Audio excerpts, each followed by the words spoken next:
Bem-vindos ao nosso podcast HLB Conecta. Nesse episódio, nós vamos explorar um pouco os aspectos do ambiente de negócios no Brasil e como fazer negócios no país, né? Nós sabemos que o Brasil é um dos países mais promissores do mundo em termos de investimento, mas possui um mercado consumidor também em bastante expansão, né? No entanto, o ambiente de negócios pode ser bem complexo. Por isso, para falar sobre como fazer negócios no Brasil, esses aspectos mais complexos, eu chamo para discussão o nosso sócio de Business Development e BPS da HLB Brasil, Renato Sela, e a nossa líder de processos de folha de pagamento, Franciele Chicon. Boa tarde, pessoal. Boa tarde, Andréia. Pessoal, eu começo perguntando quais são esses desafios que uma empresa enfrenta para desejar fazer negócios no Brasil, né? Quando ela pensa em vir para o Brasil. Bom, pensando com a ótica da empresa estrangeira vindo para o Brasil, né? Eu vejo que as diferenças, posso citar algumas, mas a principal talvez é a burocracia e a complexidade. Se você for pensar, existe o Tax Complexity Project, que é um estudo de duas universidades alemãs. Eles identificaram o Brasil sendo o país mais complexo no aspecto de conformidade de impostos, né? Então, isso de certa forma gera um aumento ali de custo operacional, né? Você pode atrasar ali algumas entregas no mercado, né? E aí você traz também o fato do Brasil ser um dos países com uma taxa tributária elevada, né?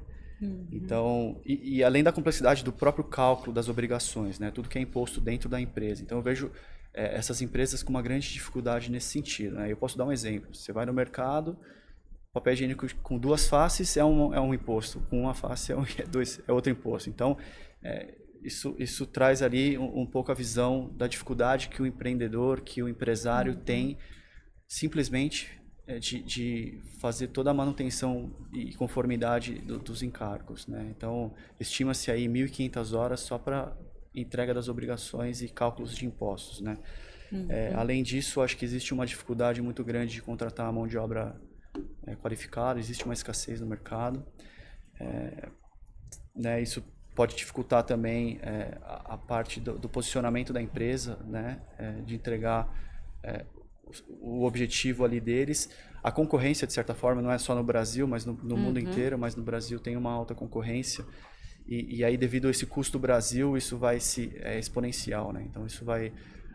A empresa que não tem todo o domínio do território brasileiro, ele não está com uma estratégia clara ali de posicionamento da marca, ele acaba encontrando diversas dificuldades. Então é por isso que é super importante e é uma coisa que eu sugiro para todos os nossos prospects, né? Que eles tenham de fato uma empresa, uma consultoria auxiliando eles, pegando na mão, entregando ali a visão de negócio que eles precisam, não apenas entregando um serviço, né? Se tornando um braço da empresa para de fato agregar o valor que eles precisam e assim eles consigam focar no core. E aí, né, a HLB entrega isso, né? A gente deixa eles focando no core e a HLB contribui com toda a parte de back-office, consultoria e auditoria. Até pela complexidade, né, que você mencionou. E quais são as principais tendências no ambiente de negócios do Brasil atualmente? Como os investidores podem aproveitar essas tendências, né? A gente falou sobre esses desafios, agora eu queria entender um pouquinho de vocês as tendências. Eu acho que a parte de digitalização, né, tudo que tem a ver com tecnologia, inovação, tecnologia disruptiva, a parte de fintech, principalmente por causa da pandemia, isso agilizou um pouco os processos. Então, o Brasil ainda é um país que tem muita coisa para fazer, é um país em desenvolvimento, então tem muita oportunidade. Então, acho que é uma empresa que venha com uma tecnologia que seja inovadora, que consiga de fato entregar uma solução eficiente, de baixo custo, que agregue valor para os compradores, para os consumidores, acho que isso é uma oportunidade. Obviamente, sustentabilidade, isso tá no mundo inteiro, então assim, o Brasil tem uma matriz energética limpa, então eu tenho visto muitas empresas eólicas, enfim, energia verde vindo para o Brasil e oferecendo seus serviços, seus produtos. Então, a parte de sustentabilidade também é uma preocupação global, né? Acho que muitas empresas estão comprometidas e governos estão comprometidos com esse setor. Então, eu acho que isso é um desafio do mercado e quem tem essa solução vai conseguir entrar muito bem também. O setor imobiliário, como sempre, seja ele investimentos em prédios comerciais ou fundos imobiliários, é uma forma de diversificar também. Infraestrutura é algo que o Brasil deixa a desejar, então existe muita oportunidade. E regra geral, o consumo interno, né? É uma classe média alta, é uma classe média crescendo, o consumo interno crescendo. Então, acho que também pode ser uma grande oportunidade para empresas estrangeiras. Obrigada. Agora, mais especificamente sobre regras de folha de pagamento, a gente sabe que contratação de funcionários no Brasil é bem complexa, né?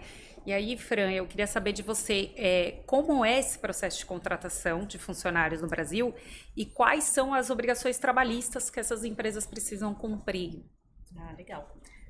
Hoje, quando uma empresa é aberta aqui, o CNPJ no Brasil, já nasce as complexidades, né? Até mesmo antes de nós termos o primeiro colaborador registrado ali em folha. Então, dentro dessas obrigações, existe sim uma complexidade. Então, desde a abertura, para manter a empresa em compliance, nós temos que já entregar algumas obrigações trabalhistas, né? Hoje, aqui no Brasil, nós temos o E-Social, ele já está em andamento aí desde 2018, mas, então, para abrir o CNPJ, tem que entregar essas informações da empresa para o governo, para habilitar essa empresa perante ao governo. E, então, entregar as informações de dados básicos da companhia, para depois começarmos a discutir sobre a contratação dos empregados.